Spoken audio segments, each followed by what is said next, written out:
Muy bien, buenos días. Estamos todos muy animados. Quería, además, antes de presentar la próxima sesión, recordaros que estamos en Twitter y estamos poniendo mucha información ahí, así que queremos animaros a todos y a los que no se han hecho la cuenta, pues que la hagáis ahora mismo. Entonces, vamos a pasar a la última presentación de la plenaria. Tenemos el gusto de tener a Richard Farro y a Emmanuel Giancuito de APMG. Richard ha sido muy amable en aceptar nuestra invitación y venir a presentarnos y contarnos qué es lo que está pasando en el mundo de ITIL y de la gestión, porque hay muchas noticias y mucho que saber. Pero bueno, yo no voy a hablar más tiempo. Emmanuel creo que hablará en español. Muy bien, Emmanuel hablará en español. Y bueno, Emmanuel, muchísimas gracias por aceptar nuestra invitación. Richard, thank you very much for coming here. You know what happens when you are the last? We have big expectation, small time. So, thank you. Gracias. Buenos días. Bueno, yo voy a intentar hacerlo en español. Mi nombre es Emmanuel Giancuito, estoy aquí, tengo mucho gusto de estar aquí con vosotros el día de hoy. Y voy a tener una presentación compartida con Richard Farro, con lo cual a mí me dejaron 15 minutos. Y nuestro valor es de entregar a tiempo, ¿verdad, Marlon? Bien. Entonces, el contenido es decirle muy rápidamente, contarle muy rápidamente qué ha cambiado o, como me decía un compañero ayer, lo que no ha cambiado en esta edición 2011 de ITIL. Un poco hablarles de la relación que tiene ITIL con las demás buenas prácticas, que más bien lo cubrirá Richard. Y la pregunta que nos hicieron fue interesante. A mí me llegó un email de la organización de ITSMF, me decía, mira, en pocas líneas queremos saber tu visión sobre a dónde vamos. Digo, vale, intentaré hacer lo que pueda. Bien, vamos a dejar esto, la biografía, que no es interesante. Acerca de APM Group. APM Group es la entidad certificadora de todo el portfolio del Best Practice. Está establecida desde el año 2000 y estamos certificados por UCAS. Bien, entonces, Richard representa, y yo hoy representamos el Official Accreditor, la entidad acreditadora oficial de todos los demás Examination Institutes que conocéis. Bien, uno de los Examination Institutes es el sponsor, es el que habéis visto como el internacional. Esta es la diferencia de nombres que habéis notado. ¿Qué ha pasado? Pilar del Castillo hablaba antes de un momento de crisis, un momento difícil, esto lo hemos escuchado muchísimas veces, y hablaba de una cosa, que es la necesidad para cambio, es la necesidad de tener, decía, el CEO en el gobierno. Qué interesante, qué idea interesante, qué idea útil. Y en esta visión de 2011 la pregunta es si es tan estratégico, si es tan importante tener una persona que entienda cómo gestionar los servicios que posibilitan, que permiten la gestión del negocio, la entrega del valor, la entrega de lo que necesitamos para hacer negocio. Entonces, ¿qué es lo que tiene que pasar? ¿Necesitamos revolucionar todo otra vez? Pues en realidad no, en realidad esto lo sabemos ya. ITIL, el marco de referencia para la gestión del servicio, ha evolucionado. Tuvimos una gran evolución de la versión 2 a la versión 3 con la introducción del concepto del ciclo de vida y este concepto no ha cambiado. Nos estamos manteniendo al paso con los tiempos. Una precisación que se ha hecho es que no vamos a hablar de edición 2007, edición 2009, edición 2011. Hablamos de ITIL, hablamos de un modelo de referencia. Es lo que está como marca, es lo que conocemos, es lo que no ha cambiado como concepto general. Lo decía David Cannon antes. Lo que sí hemos hecho es una mejora. Una mejora entre el alineado entre lo que es ITIL, que es un marco de referencia, y lo que tenemos como demás buenas prácticas por la OGC o por el Cabinet Office, y con las demás normas ISO que hemos visto en este periodo. Un concepto interesante que David hacía referencia, se ha hecho referencia en otras ponencias también, es el concepto de la diferencia entre el output y el outcome. Y los señores traductores estarán de acuerdo conmigo que la riqueza que tiene el inglés con esos dos términos que describen dos mundos distintos es algo que nosotros los latinos, yo soy italiano, tenemos un problema. Tenemos un problema porque tendemos a traducir las dos palabras como resultado. Pero una cosa es el resultado inmediato que tenemos y otra es el resultado final. Y para entender el resultado final que queremos tener, tenemos que tener una visión más estratégica. Y entonces no nos tiene que sorprender que el libro, que se ha hablado mucho, y David hacía la broma que el libro efectivamente de la estrategia pesa más porque se necesitaba aclarar más la información que está allí dentro. Hablando ayer, durante la preparación de esta jornada, hablábamos del dibujo, de la imagen que reconocemos de ITIL, ¿no? El dibujo que veis aquí atrás. Y aquí no estamos hablando de una visión secuencial de estrategia, diseño, transición, operación y mejora. Vemos la estrategia como el eje, ¿no? Como la parte central de la rueda que mueve los servicios. Se han hecho mejoras en la explicación de los conceptos. Se ha añadido un proceso que ve la gestión general, ¿no? Que es la gestión de la estrategia del servicio IT. Se ha aclarado el concepto del Business Relationship Management. Se decía antes que el valor no se puede entregar si no tenemos una buena relación, una buena gestión entre el cliente y entre el proveedor. Y efectivamente tenemos aquí un nuevo proceso para esto. En el concepto del diseño del servicio, el diseño del servicio también ha cambiado. Como libro hemos mejorado el estilo, tenemos los enlaces más aclarados, tenemos el dibujo, los diagramas de flujo de todos los varios procesos y tenemos un proceso que dicen que es nuevo. No es nuevo, está mejor aclarado, que es la coordinación del diseño. Seguimos con el mismo objetivo. El objetivo es de garantizar que el servicio que vamos a entregar va a dar valor. Y para dar valor necesitamos la utilidad y la garantía. Para dar la garantía nos tenemos que fijar en los varios aspectos. Bien, esto se decía en la edición anterior, se dice ahora, pero se codifica un proceso sobre cómo se va a hacer. ¿Por qué? Para mejorar las posibilidades de llegar a tener ese outcome, ese resultado final que entrega valor al cliente. La definición del servicio no podía cambiar. Naturalmente no podía cambiar. Más valor al cliente, menos riesgos o costes asumidos directamente. Y la pregunta es que si son todos los servicios iguales. Bueno, ya sabemos de la edición anterior que hay distintos tipos de servicios, lo que vemos, lo que no vemos, lo que necesitamos. Pero en realidad, en esta edición, donde nos hemos fijado mucho, es en pensar en esta relación en los servicios internos y los servicios externos, que antes efectivamente no estaba tan aclarado. Notamos, por ejemplo, esta distinción, y es importante porque nos ayuda a focalizar bien qué es lo que vamos a hacer. Una de las mejoras también, entendemos mejor cómo nos mudamos desde el pipeline, desde los servicios que están entrando, a los servicios que tenemos que efectivamente ofrecer a los que vamos a retirar. Transición del servicio. Una explicación mejor en el asset management. ¿Por qué? Bueno, porque allí en la gestión de estos valores, de los activos del servicio, es donde efectivamente protegemos lo que nos permite entregar valor. Y entregar valor es el objetivo de entregar servicio. Si no entregamos valor, no tenemos ningún sentido de existir como gestión del servicio de la TI. Bien, en los procesos veis en rojo los cambios, las variaciones. Una muy importante que me gustaba indicar parece un nombre, solamente un cambio de nombre, es la evaluación del cambio. ¿Vale? Nos hemos focalizado más, estamos más centrados en lo que estamos cambiando. En la operación del servicio, para los aficionados de la versión 2, vuelven algunos elementos que teníamos antes, como el incident matching, que es una parte interesante de la gestión proactiva, ¿no? La gestión proactiva de los problemas también ha mejorado. Tenemos, por ejemplo, nuevas técnicas de las que hablamos. ¿Por qué? Bueno, porque decíamos antes, añadir valor, aumentar valor, está bien en papel, pero es difícil. Lo que sí se nota es la reducción de costes, la reducción del esfuerzo. Y si conseguimos mejorar las técnicas para hacer una gestión proactiva de los problemas, podemos dar algo que el negocio ve directamente. ¿Vale? Entonces no nos tiene que extrañar que esto sea uno de los cambios principales que se han hecho. Y había buenos elementos en la versión 2 que estaban en la edición anterior, pero que a lo mejor no estaban de una forma tan relevante. Y, bueno, una de las notas sobre la mejora continua del servicio es que efectivamente el proceso de 7 pasos efectivamente ahora tiene 7 pasos, que parece que no, pero ayuda.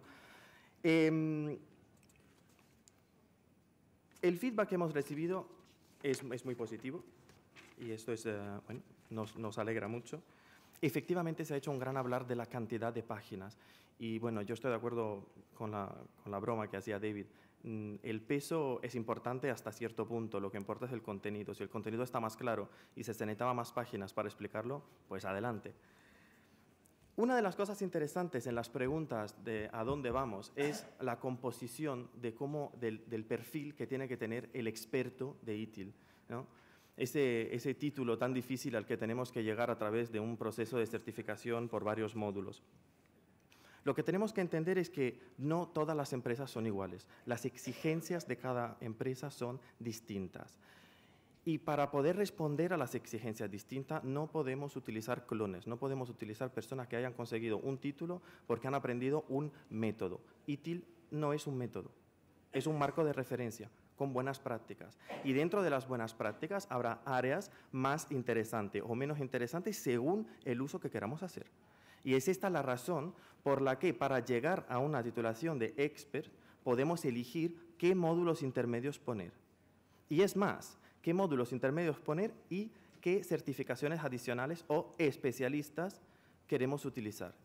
Y esto nos ayuda a entender cómo el futuro se va a delinear. Vamos a tener competencias específicas y vamos a tener empresas que pidan personas con ciertos módulos, con ciertas especialidades y con ciertas experiencias. A nivel de formación, que es una pregunta también que se ha hecho, el programa de examen para la nueva edición ya está disponible y no será necesario un curso Bridge. Los conceptos claves no han cambiado, el eje del ciclo de vida no ha cambiado. No será necesario recertificarse y tampoco cambiará el nivel de dificultad de los exámenes. Se ha hecho esta pregunta. Ya que el libro es el doble de ancho, ¿el examen será el doble de difícil? No.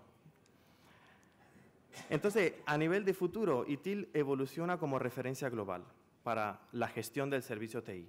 Es un eje importante y es probablemente la clave para movernos fuera de un periodo de estanque, un periodo de crisis, porque el servicio TI es el servicio que utilizamos todos y en todos los días. El marco de referencia, ITIL, no es la solución, no es la solución. Son líneas guías, es la buena práctica que nos puede ayudar a mejorar las posibilidades de tener éxito. Y bueno, el concepto que el ITIL Expert necesita más competencias específicas. 2 minutos para hablar de un concepto de ISO 20000, que es un producto que estamos viendo, que está funcionando muy bien, es una norma ISO, que nos permite la certificación de las competencias a nivel personal. Cosa que con ITIL no es posible, no está previsto. En ISO 20000 se pueden certificar tanto empresas de formación como empresas que van a certificar sobre esta norma los RCBs. Y naturalmente las personas. A nivel de personas nos podemos certificar como Foundation, como Practitioner y como nivel auditor. ¿Por qué una empresa quiere seguir? Para tener un enfoque estructurado. ISO 20000 nos permite certificar y decir que la empresa cumple con ciertas reglas, cumple con una norma, ¿ok? Mientras hemos dicho ITIL nos da unas líneas guías generales. Para las personas tenemos un tipo de certificación que garantiza que esta persona entiende cómo estas líneas, cómo este framework, este marco de referencia se puede aplicar. La ruta de certificación de ITIL, muy rápidamente, y le voy a dejar luego el micro a Richard, lo que os decía, para llegar al nivel de ITIL Expert pasamos por una serie de módulos distintos y decidimos mano a mano cuáles son las competencias que queremos adquirir para responder a las exigencias específicas del entorno en el que nos movemos. Bien, entonces no tengo la respuesta para el futuro, me gustaría tenerla, Marlo, pero lamentablemente la respuesta no la tengo. Lo que sí sé es que hay, no solamente en España, pero a nivel internacional, un movimiento hacia compartir, comunicar las que son las buenas prácticas, lo que funciona en otros sitios. Mi opinión personal, no se puede utilizar una un marco de referencia como un método. ITIL no es un método, es un marco de referencia. Tenemos que entender lo que dice y necesitamos adoptar y adaptar lo que dicen las líneas guías a nuestras exigencias. Si no, eso no va a funcionar. Bueno, en 15 minutos agradezco mucho vuestra atención y voy a dejar la palabra a Richard Farrow.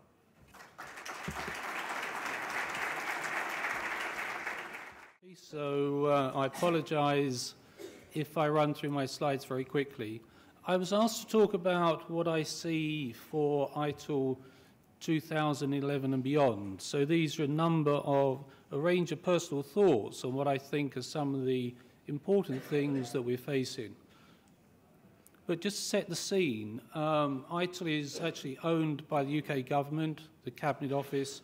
They're the custodian, and so best practice, as it's described, comes from a wide range of inputs. I think they had hundreds of views on what the latest update should look like, and they had in excess of 200 reviewers look at it. TSO are the official publisher, and APM Group's the official accreditor. The views for the rest of my talk today are mine and not UK government.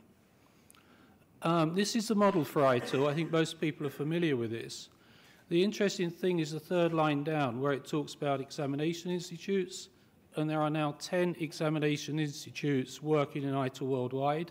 3 are represented here today, PeopleCert, EXIN, and APMG International. There's over 400 training companies around the world delivering ITIL training, and over 250,000 people a year gain an ITIL certificate.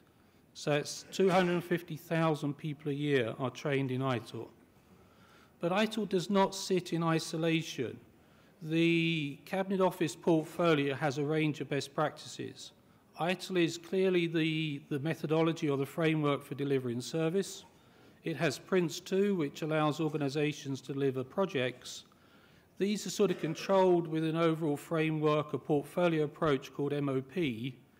And the other important area, I think, on that slide is P3O, which is the internal standards group that sets standards, monitor things, and make sure what we're trying to do is on track. Then there's management of value, management of programs, and management of risk. Clearly, things change, which is why this slide is within the Deming framework of Plan, Do, Check, and Act, and I think that's already been covered this morning. But please bear in mind that ITIL sits within that overall framework.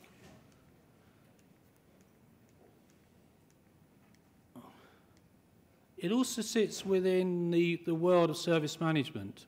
So ITIL sits along methodologies such as BISL and ASL for how technical activities could be managed within the business. And it's also sandwiched between some ISO standards. So it's sandwiched between, for instance, security ISO 27000, service management of ISO 20000. I think these standards, the ISO standards, are beginning to become more and more important. I saw a research the other day that said in excess of $110 billion of IP is stolen every year. And that's stolen primarily because IT systems are not secure. So we cannot afford to continue to lose IP at that rate, so one can see the importance of those growing. The recent update of ITIL has probably moved it into some of the areas covered by BISL and possibly some of the areas covered by COBIT. And as the last speaker said, COBIT 5 has probably moved more into some of the areas previously covered by ITIL. So it's getting quite a crowded area of best practice. But ITIL is truly global. Every report I've read on the adoption of ITIL comes up with a minimum 30% of organizations are using ITIL. ITIL's been translated into over 23 languages, and exams are available in over 20 languages. But organizations using ITIL only use 3 processes, or the majority of organizations who say they've adopted ITIL are using incident, change, and problem management. So really, how widespread is ITIL actually adopted? How well embedded is it in organizations?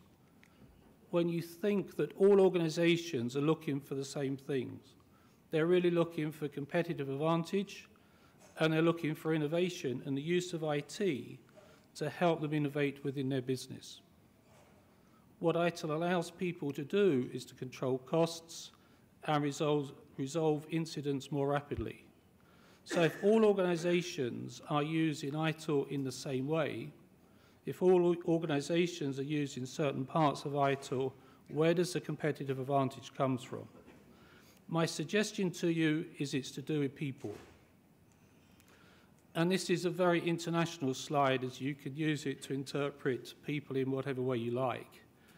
Clearly, the individual is important, the supply chain is important, the group within the business are important, as indeed the leadership of the individual within the group. I don't think best practice does enough to engage with individuals within the business. Most of the best practice that we look at focuses on process. Very little of the best practices really looks at how the people are engaged. We live in a world of people using technology in many, many different ways. We live in a world where people expect to be able to work remotely, work with different media, work when and where it suits them. How does best practice actually fit into that?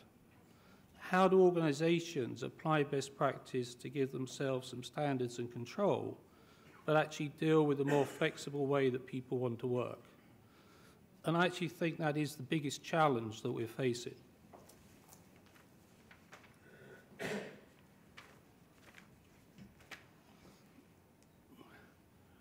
And I'd just like to use an example. What is the difference between the list on the left and the list on the right? And the answer is 35 years.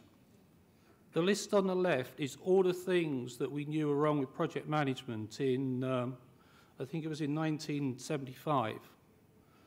And the list on the right is a survey of all the things wrong with project management in 2010. So in 35 years, we've actually known what we need to do to improve the way we deliver projects. In 35 years, we've known what is required, we've known what best practice is, we know that we need to do it, but we haven't done it. So we have a choice. We have a choice within the service management community. We can either follow down a path of project management where we continue to put in process and we believe people will understand it, we believe people will change, and we believe it will make a difference. Or we try to do something else in the world of service management and not replicate the issues in the world of project management. My proposition is that we really have to implement the best practice. Just looking at 2 or 3 of the major processes doesn't help. We really have to adapt and apply ITIL for the benefit of the organisation. We have to understand what the organisation wants to get out of that. The methods will converge. If you look at the methodologies they're all starting to come together. They will all overlap. Lots of people will say one method is better than another method, but in reality, they're all geared to helping the organisation deliver. We will never have commonality of terminology. There are too many entrenched organisations that will not actually drop their terminology in favour of another, but they will converge. We need to look at the life cycle. We need to make sure we understand the life cycle. We need to recognise that some processes will become out of date and need to be changed. We need to really embed what we do within the organisation.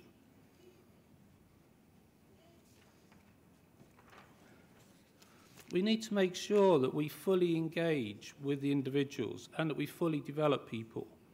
We can't just send people on 2-day training courses and expect them to come back and understand the methodology. We have to be aware of how they want to work and how can we actually use best practice for the benefit of our organisation, for the benefit of our clients. But much more emphasis, I think, on people really understanding and being allowed to work in a way that they want to work in. Continued improvement. Clearly this is part of not just the process, but it's also part about the way that the organisation trains its people, embeds everything looks at the best practice available and makes sure it uses that which is most appropriate to the organisation. I'm not convinced I can have inspirational ITIL, but I suppose one of the things for me is to see how ITIL can help organisations really understand their processes, maximise their competitive advantage, and perhaps we can actually get to a stage where we actually do have organisational maturity, where the organisation has a plan, that plan can vary, that plan can change, as David Cannon outlined earlier, and that it can genuinely find a competitive advantage, can use its people, its processes in harness to deliver that competitive advantage and succeed in whatever chosen activity it has. And I'd just like to leave you with one thought. There was a quote from William Edwards Deming, who I believe was the father of quality management. And he said, "It is not necessary to change, as survival is not mandatory." This industry has a choice. We have a choice. You have a choice. Are we going to change, or are we going to follow project management? Thank you very much.